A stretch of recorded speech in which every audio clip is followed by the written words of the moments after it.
makadawat na usab kita og mensahe, gospel message dinha sa Ginoo. Og pinagi sa Psalm 9 ang tema sa mensahe nga malantaw nato karon nga aduna tay Ginoo. Ginoo nga naghari sa righteous judgment, sa matarong nga judgment, sa matarong nga hukom. So ang Ginoo nga atong gisimba control siya sa tanan dinhi sa kalibutan, sa matarong nga hustisya.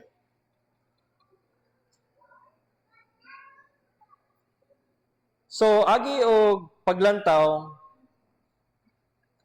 nagapuyo ta ning kalibutan karon nga atong ga-eksperyensyahan nga ang hustisya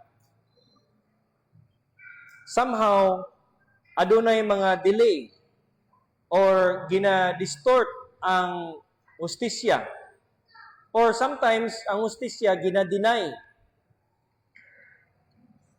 Ang mga power or ang atong mga korte oftentimes mo fail sila sa pag-deliver og sakto nga hukom. Mao kini ang mga realidad nga gahatod ka nato og discouragement. Discouragement og sometimes sa pagduda. Madudahan nato kung ang Ginoo ba gyud naa ba gyud siya nga hari, gahukom.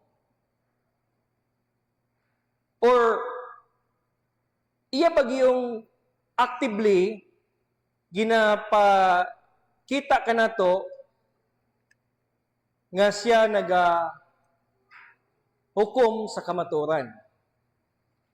Mao na nga ang kani nga Psalm 9 mag-answer sa atong question nga absolutely yes. Yes nga ang Ginoo iyag yung actively pakita kanato nga ang hustisya galihok o dili ni siya gakatulog. So mao na nga ang Psalm 9 nga gisulat ni David naghatod kanato og pagpasalamat og pag-profess sa atong pagtuo nga ang Ginoo active siya nga galihok sa pag-implement sa hustisya dinhi sa kalibutan. Malantaw nato karon nga gibuhat ni David sa pamaagi nga gilantaw niya kung giunsa sa Ginoo sa pagdeal sa hukom niya sa mga kaaway or sa mga wicked nga tao. O gilantaw po ni David dinhi ang kumpiyansa nato nga ang Ginoo mo deliver gayud og hustisya. Mao nga siya matawag nato nga present siya nato nga paglaom karon og sa future. So ang Psalm 9 therefore nagatudlo kanato nga ang Ginoo dili siya usa ka passive nga observer sa kalibutan, but He reigns actively, He rules justly, He defend the oppressed, and hears the cries of His people. Because of this, number one, malantaw na to, nga He is worthy of praise. He is worthy, He is deserving of our praise and our adoration. Basahon na to karon. Anam-anam, sa paglantaw na to sa flow, giunsa ni David pagpakita kani kanato, pag-unveil nga ang Ginoo nga atong gialagaran, naghatag gayud actively sa paghukom sa dautan para kanimo, kanako nga gasunod sa kagustuhan sa Ginoo.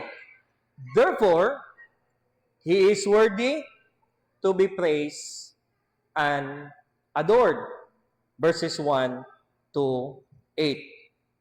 So si David din he begins sa psalm nga wala siya nag-complain, but wholeheartedly nagahatag siya sa pagdayeg sa Ginoo. But nganong nakadayeg siya sa Ginoo? Sa title sa Psalms, aduna tay clue. Kung imong na-obserbahan dina sa atong Bible, nagaingon siya dina, to the chief musician apan motlabin.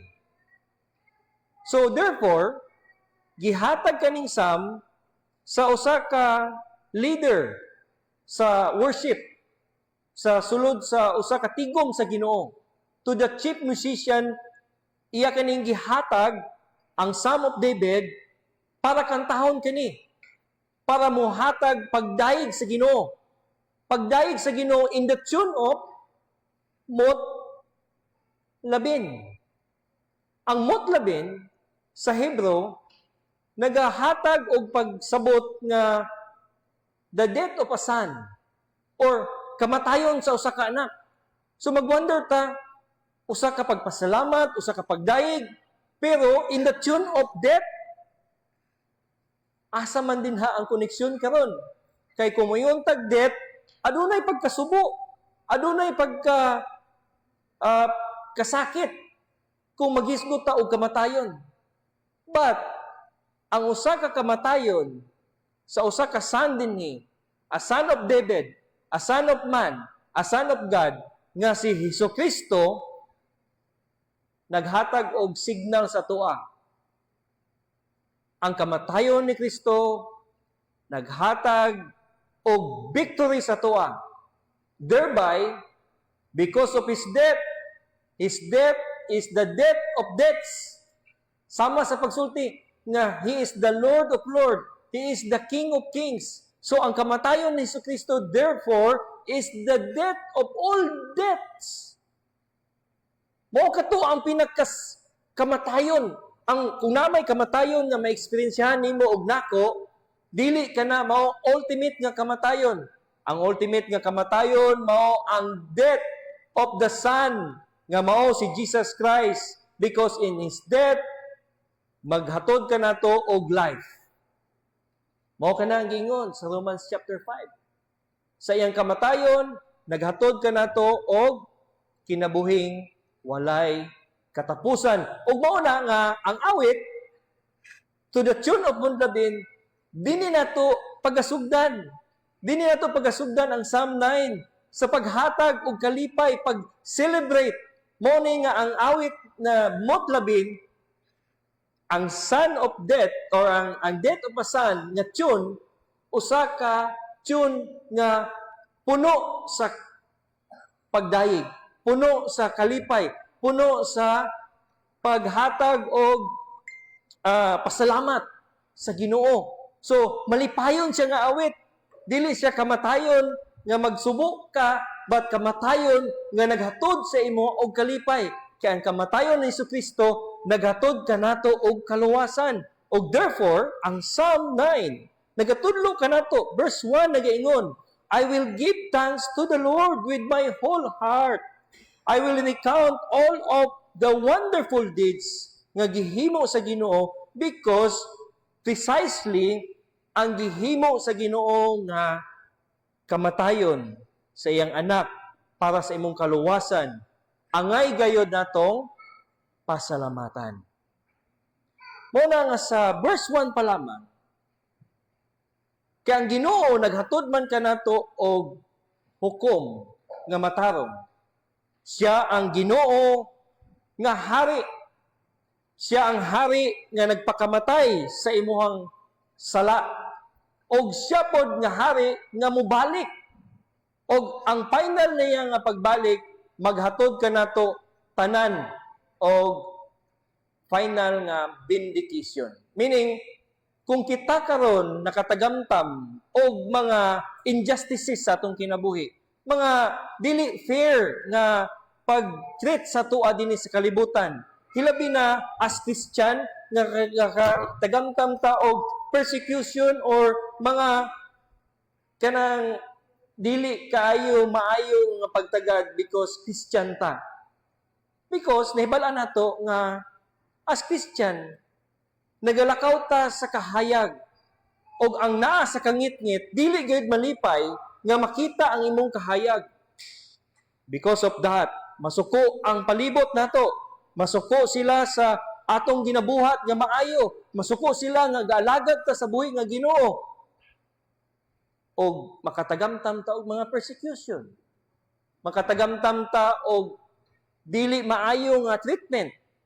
But nagaingon ang pulong sa Ginoo on the Sermon of the Mount, blessed are those nga gi-persecute for His sake, kay theirs is the kingdom of God. Inyo ha, atua, kung ikaw na persecute because gasunod ka sa Ginoo, then kani nga awit para ni kanimo. Makaingon ka nga I will praise, I will give thanks with my whole heart as I recount kung unsa gibuhat sa Ginoo sa atong kinabuhi. Hinumdumi nga ang tanan tao after the fall, after nga nahulog kang Adam, we are bound to condemnation. Walay lain nga padulngan sa usa ka tawo. Kung maanak siya dinhi sa kalibutan, kana nga tawo ang iyang dungguan ana is condemnation, kapungot, silot sa Ginoo. Mao kana ang iyahang destinasyon. Mao kana ang iyahang padulngan. But with the wonderful deeds na gibuhat sa Ginoo sa tuwa, by His grace, iya kang gikuha. Gipili kaniya out sa kadaghanan ni ining tao nga makapanan ta, no exception. Maski moingon ka nga luoy man kani siya dagway, dili din ha naka-ground ang judgment sa Ginoo. Ang judgment sa Ginoo naka-ground because all have sinned and come short to the glory of God, and therefore tanan tao makatagamtam og silot sa Ginoo. But thanks be to God, kay dinhi malantaw nato nga ang wonderful deeds sa Ginoo nga giluwas ka, mao ang pagpili sa Ginoo sa imuha. Out of the billions nga tao dinhi sa kalibutan, usa ka sa gipili sa Ginoo nga makaangkon og kaluwasan. Usa ka sa gikuha sa Ginoo gihawas. Instead nga ikaw mo padulong didto, daw sama ka sa nagsakay unta pag katawo nimo sa usa ka conveyor nga ang last og utlanan ng conveyor mao ang silot sa Ginoo. Gipunit kaniya sa dinha nga ang imong destinasyon dili ka mahadto dito kundi naa ka sa kamot sa Ginoo, and matawag nato kana og wonderful nga buhat sa Ginoo. Wala nay mas mamaayo pa ni ana nga buhat sa Ginoo. Yes, kita karon gapaningkamot man ta nga atong tabangan atong mga bata, maayo ang ilang future, makaangkon sila og kanang maayo nga trabaho, maayo nga kahimtang dinhi sa kalibutan. But hinumdumi kana tanan temporary lang na. Ang maangkon sa tawo nga pinakanindot mao ang kaluwasan, kay mao kining eternal.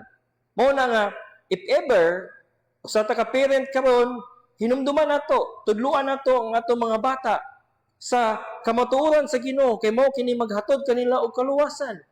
Mao kini ang magpakita sila ha nga mao ang pagluwas sa Ginoo is considered as a wonderful deed or deeds sa Ginoo nga gibuhat dinha sa gibuhat niya dinha sa usa ka tawo nga giluwas ka gikan sa hingpit nga kamatayon ug wa nay molabaw ni ana.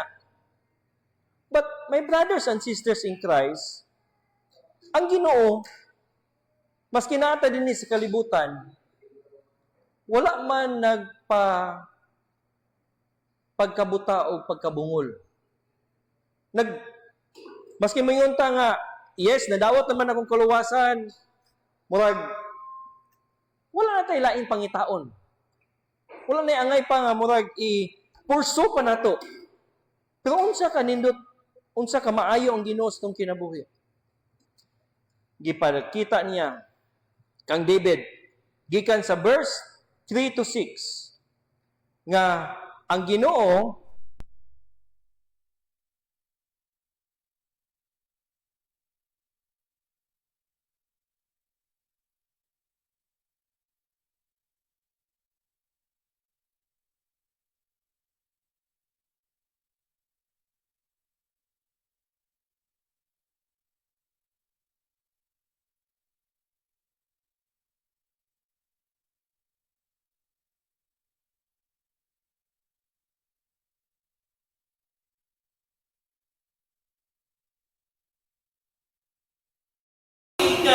daw sama sa usa ka consolation sa usa ka tao nga gasunod sa Ginoo. Mo na nga gipakita sa Ginoo kang David, mo na nga nakapasalamat si David sa Ginoo because out sa iyahang balaan nga hukom nakita ni David nga naa ang pabor sa Ginoo sa iyang kinabuhi. Matagang kaman niya. Nakita niya nga naay pabor o ang kana nga pabor dili ka na cruelty sa Ginoo. Bagmao ka na ang kaayo sa Ginoo para kanimo nga nagsunod sa kagustuhan sa Ginoo. Tagaan ka og konsolasyon. Tagaan ka pabor sa Ginoo. Tagaan ka niya og comfort despite sa pag-pursue sa kaaway. Ang kaaway din nga ini pasabot ang enemy sa kamaturan. Ang enemy sa kamaturan nga dili gusto nga mo makita sa usa ka tawo nga giluwas sa Ginoo. Mo na nga daghan gyud kayo nga mubabag sa kamaturan ug mao kini sila nga kaaway. But ang Ginoo gamhanan. Mo na nga sa verse 7 hinumdumi na nag-ingon pa ganina nga ang Ginoo hari. Aduna si trono. Nag-ingon siya ni sa verse 7, the Lord sits in throne forever. O iyang i-establish ang iyang throne para sa justice, para sa hukom. So, para ka na to, usa kini ka comfort, usa kini ka consolation nga ikaw nga magtotoo nga gasalig sa Ginoo, gasunod sa iyang kagustuhan, ang Ginoo nagalingkod sa trono nga dili gayud mauyog. Kay sakop man ka ng trono, nagsalig man ka ng hari, pati manon ug ka ng hari. Tabangan ka niya. So whatever nga injustice nga imong nadawat because of your love, of your devotion, of your service, of following, of obeying sa kagustuhan sa Ginoo, my brothers and sisters in Christ, nagtudlo ang Psalm 9 sa tuwa, ang verses 1 to 7, verse 8 usab nga dahiga ang Ginoo, dahiga because He is worthy, kay usa sa kahari nga magpabilin forever sa iyang trono o dili gayud niya ipalabay nga ang justisya ma-implement in its purest, in its perfect na form. So, para ka nato, ang atong pagdayeg sa Ginoo kini butang sa usa ka circumstansya sa atong kinabuhi. But ato kining ground ang atong pagdayo sa Ginoo dili tungod nga lami atong paminaw karon, salamat sa Ginoo. Dili tungod nga dagan ta kwarta, salamat sa Ginoo, or mayang lawas, or wala tay problema. But maski pag naa sa panahon nga na-oppress ta, nakadawat kag injustice, naka-enkwentro ta, or maski unsa naglayal sa atong kinabuhi, dayon na to ang atong Ginoo because of His unchanging character. Even, maski pag makaingon ta nga ang hukom or ang justice, gakadili para sa tuwa. Even, ana na tayo. Ningon din si David, I will worship because God reigns, or ang Ginoo nagahari sa iyang trono sa kamaayo o sa kamatuoran. O because of that, matawag na ito ang Ginoo nga hari as our refuge. Verses 9 to 12. Naingon din ang pagdayon ni David karon gikan sa iyang personal nga pagpasalamat sa Ginoo, ni move siya karon makita nato nga aduna siya personal nga confidence dinha sa Ginoo, personal nga pagsalig. Nawala ka tong doubt kay sometimes moingon man tan kasi natulog ang Ginoo. Naman din nakatagaw-taman na ginako nga mga pagsulay kasi natulog ang Ginoo. But we know God never slumber. Dili mo duka ang Ginoo, nor sleeps. Dili ka katulog ang Ginoo. Mao na nga grace na bantayan ni David nga naay nagtudlo sa iya nga ang iyang pagpasalamat sa gibuhat sa Ginoo because of His unchanging character. Naghatod kaniya nga He has a refuge. Na siya dalampanan. Ang word din ni na ay stronghold para sa mga na-oppress. Verse 9, the Lord also will be a refuge for the oppressed, a refuge in times of trouble. My brothers, si David nakatagamtam o mga trouble sa kinabuhi. Dinumdumi nga usa siya ka shepherd o nainkwentro niya ang giant ng Goliath. O nakita ni David nga wala gyud sa iyang kapasidad nga makapindi o higanti. Wala, zero. O mangganay nga sa sugo sa propeta nga tanawon kinsa ang anak ni Jesse na mahimong hari, ang pinakalisted kaayo nga qualified na ila nakita si David. Pero nalantaw nato nga sa tanan nga kinabuhi ni David, sa mga nainkwento niya, maski pagkatong sa atong previous nga pagtuon sa Psalm, si David nakatagamtam o mga buka kayong inkwentro sa usa ka kinabuhi, sa usa ka tawo dinhi sa kalibutan nga muhatod kaniya og insomnia, dili siya makatulog. O nakita nato nga usa niya na mao ang iyang anak na si Absalom nga nagbibildi against sa iya, o ang iyang anak dili lamang nagbibildi but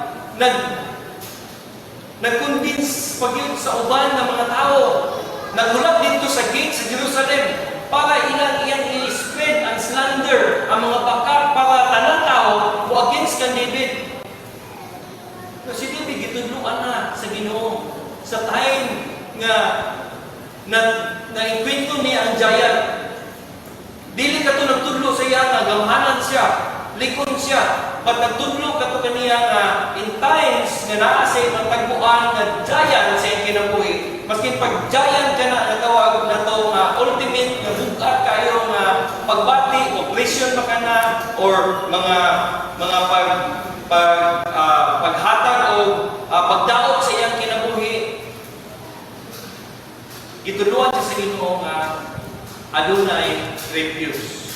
Adunay stronghold para sa mga tao, para kaniya nga magtabang nga mao ang Ginoo. Mao na nga sa ingani nga pamaagi nailhan niya ang Ginoo. Verse 10, basahan na to. And they that know thy name will put their trust in thee. For thou, O Lord, hast not forsaken them that seek thee. Tanawa gani, ang word din na unknown, mula ba atong nakita nga, mula ba mabasa na nato ang Ginoo sa Bible o naibala na ito nga muna, mga facts. But dili ka na mao ang word na known din na ang ingon ni David. Ang ipasabot ni David nga known din na nailhan niya sa personal nga experience niya kinsa ang Ginoo. Daw sama kani sa usa ka banag asawa. Nga ang banag asawa, the more niya gauban sila, the more niya madiskubre ang karakter nila both bana o asawa. Masabtan nila kinsa ang unsay dynamics, unsay linukan. Ingani nga klase nga word nga known ang gipasabot ni David nga nagpakita nga maghatod kaniya og kumpiyansa, trust. Kay nakita niya nga Ginoo is true to His word. Ang Ginoo pag moingon nga ako ni buhaton, iya gyud nang i-execute, ma-fulfill gayon. Muna nga usa sa mga ginasulti nato, ang word sa Ginoo is law. Usa ka kuman sa Ginoo. Sa Genesis pa lang daan, makita na nato nga pag-ingon sa Ginoo, let there be light.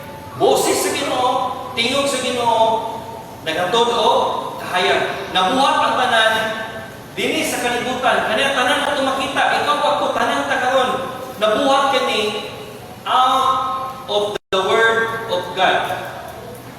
Out of nothing, gibuhat niya kini by His word o tanan na kita nato i-create sa Ginoo dinhi. In that way, masabtan nato karon nga ang pag-ila ni David sa gisulti sa Ginoo true to His word nga ma-fulfill kayo din ha.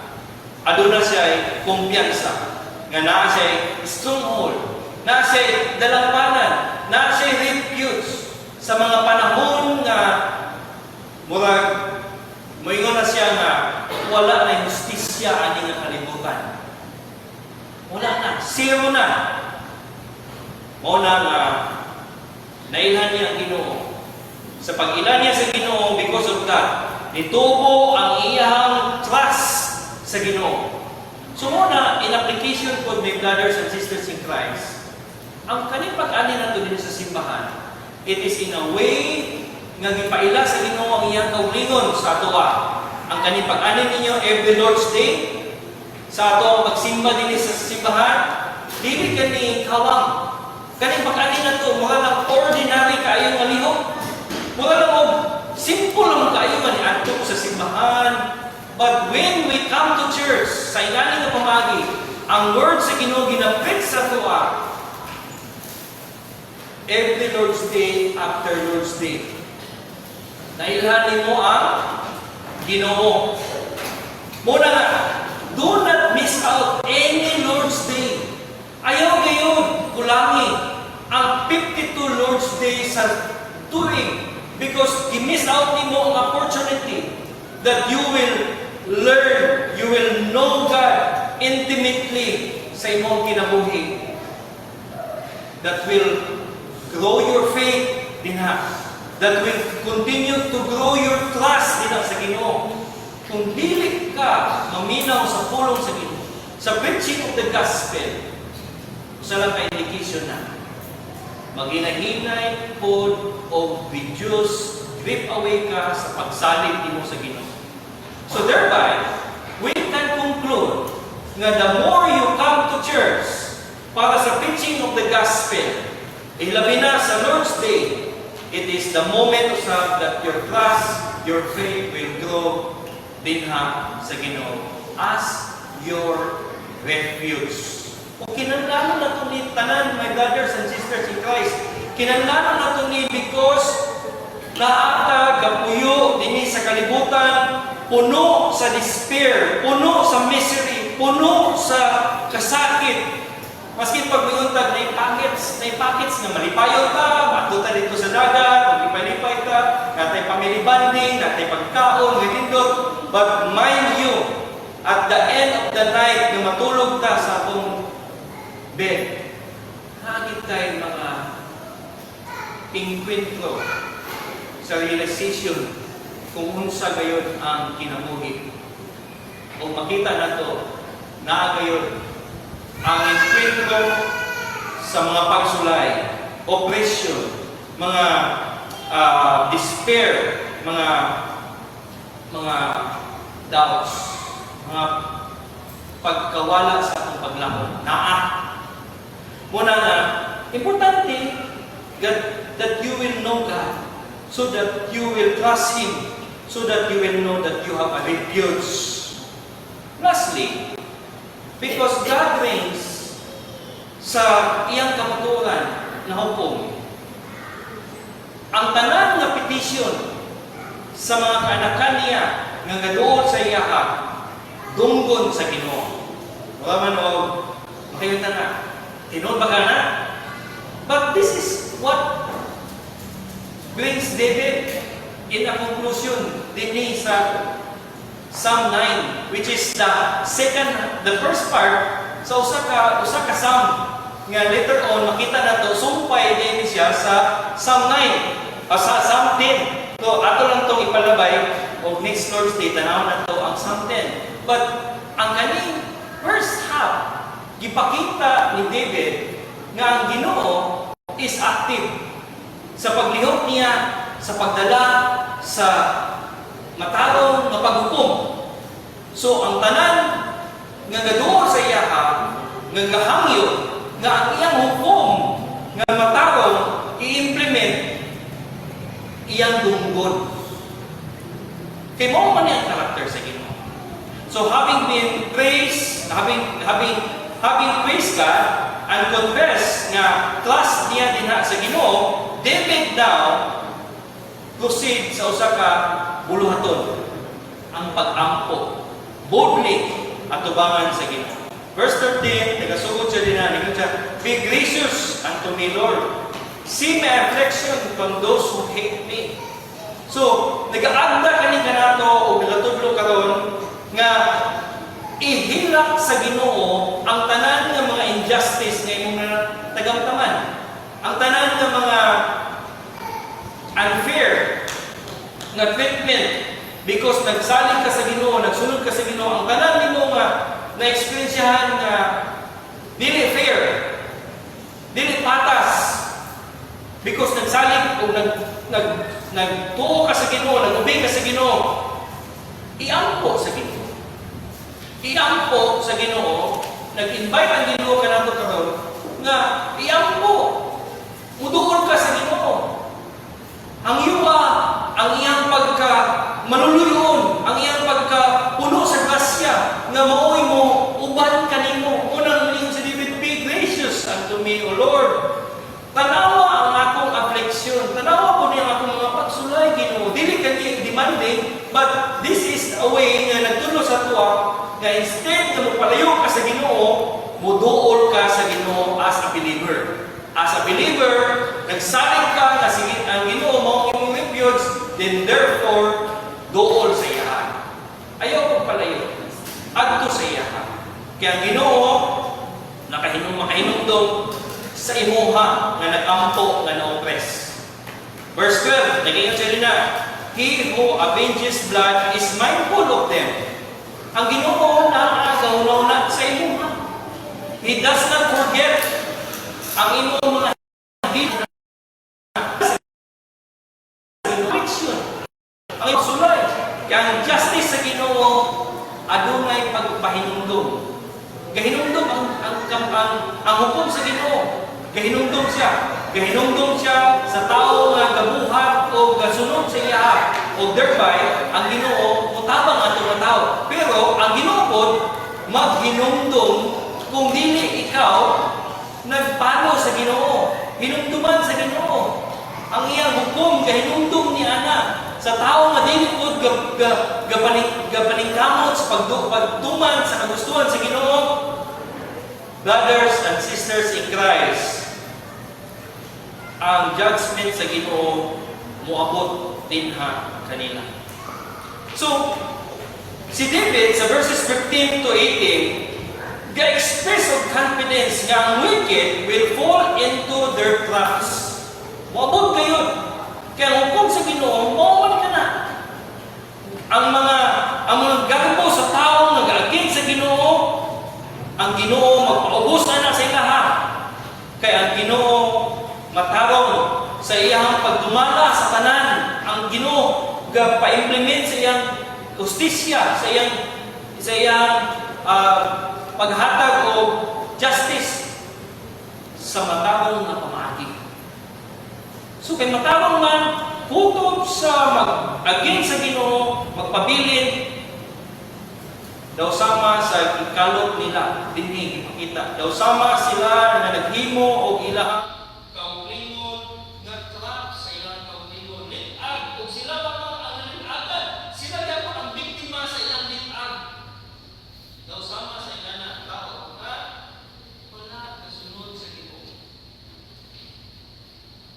Una nga ang ampo ni David nag-include karon dinhi na wala siya naghangyo sa Ginoo nga ang Ginoo wag mo manimanos on behalf sa iya. Wala siya nagtawag sa Ginoo nga manimanos mangita siya og pagpanimanos on behalf sa iya sa tao ang David. But naglantaw siya na ang Ginoo saligan niya because God will do His thing. Automatic na that God will pour out His anger sa mga tao nga gapadayon sa pag-practice of wickedness, sa pag-practice of rebellion, sa pag-practice of disobedience din sa Ginoo. Automatic na nga kanang grupo sa tao ultimately will receive judgment gikan din sa Ginoo. O kana nga judgment i-pour out sa Ginoo because He wants to display His glory. Gusto sa Ginoo ipakita ang iyang glory nga kanita lang nakahitabo para mapadayag nga dapat siya himayaon. Dapat i-acknowledge siya nga He is the King of Kings, He is the Lord of Lords, He is the Almighty God na wala na ilain pa nga imong nagtawag. So ang petition ni David karon gaduol din na sa Ginoo nga wala ba'y kanang kung sa pa wala limod-limod. Giduol si David sa paghangyo ug tanawa ang verse 9 nag-end. Sa verse 19 ingon siya na, "Arise, O Lord, let not man prevail, let the heathen be judged in thy sight. Put them in fear, O Lord, that the nations may know themselves to be but men." Tao lamang ni sila. Ma-realize nila na tao lamang sila. They are created by God. O tanan nga gihimo sa Ginoo can never overthrow the king nga ang iyang throne will endure forever. So, una nga, karon sa among panahon, gipa-remind ta din sa Psalm 9 nga ang Ginoo nagahari siya in righteous judgment. O therefore, He is worthy of praise. O makita nato, He is the only refuge we have in our trials. O lastly, siya mao ang Ginoo gapaminaw sa atong mga ampo.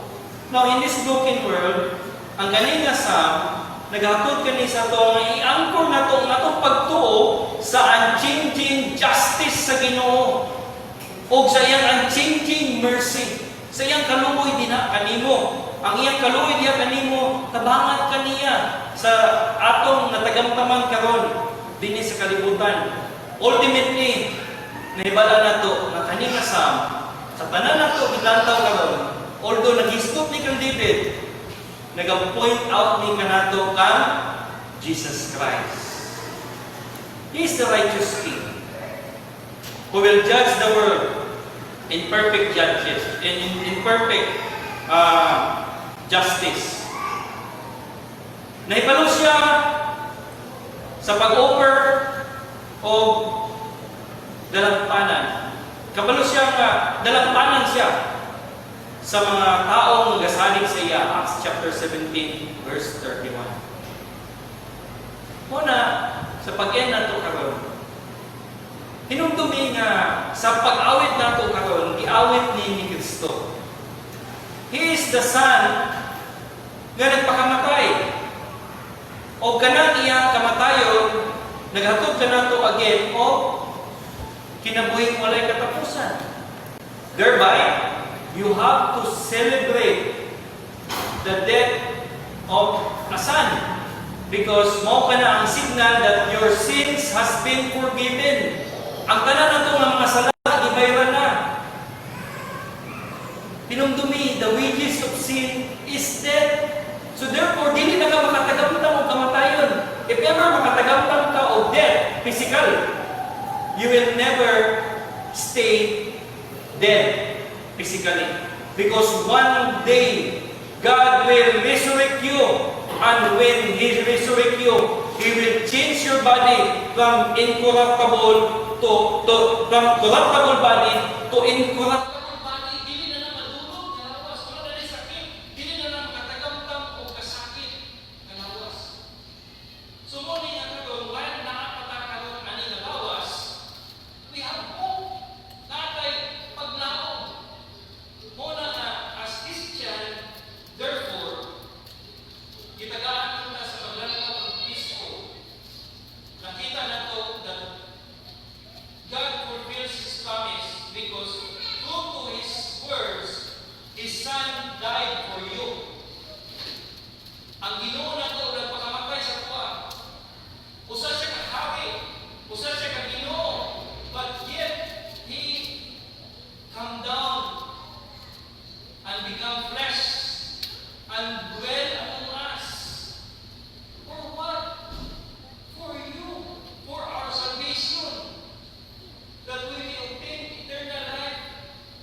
Knowing that the Lord reigns forever. The Lord reigns in His righteous judgment. Makasalig ka na, my brothers and sisters in Christ. Malayon taglakaw. Malayon ka sa pagsalig sa Ginoo. Amen.